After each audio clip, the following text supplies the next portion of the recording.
More likely, I go back to the 48 laws of power in that most of us aren't going to face that kind of Flight 91 type scenario where we're in confronting, although in America now with all the guns, you never know. But most of us aren't going to confront that. What you're going to confront is that ugly energy that you find in the office, that you find in business, where you find people who are duplicitous, who have bad intentions, who want to fuck you over in some way or other, right? But they're smiling, they seem to be on your side, they've got money, they've got funding, they seem like a legitimate person, and then you find out that they're not what you thought they were. And so if you enter life being naive, thinking that appearances are what people are, that people aren't necessarily so tricky. If you're not willing to look behind and see what's behind the mask, then you are in for a life of pain.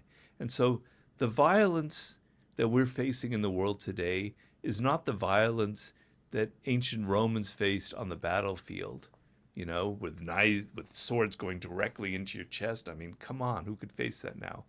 But we face veiled violence.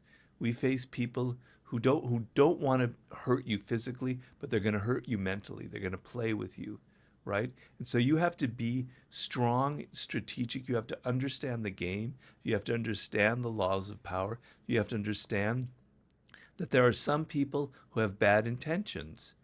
And I say the percentage of them are like 5%. They're certainly not 95%. Most people are decent, are meek in a way.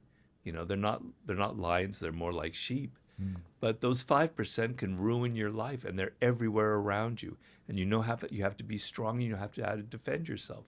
So you're not going to maybe face the terror, but you're going to face a kind of psychological terror that if you enter the world and you're 22 and you're not prepared for it, and you think everything is just sweet and nice because that's how you've been brought up. Everyone is, if they appear to be virtuous, they are virtuous, which is bullshit. You're gonna be in a lot of pain, and you're gonna suffer for it, and you're gonna be fired, and you're gonna end up being 35, and you don't know where your career is going. You don't realize you took a wrong turn because you were naive.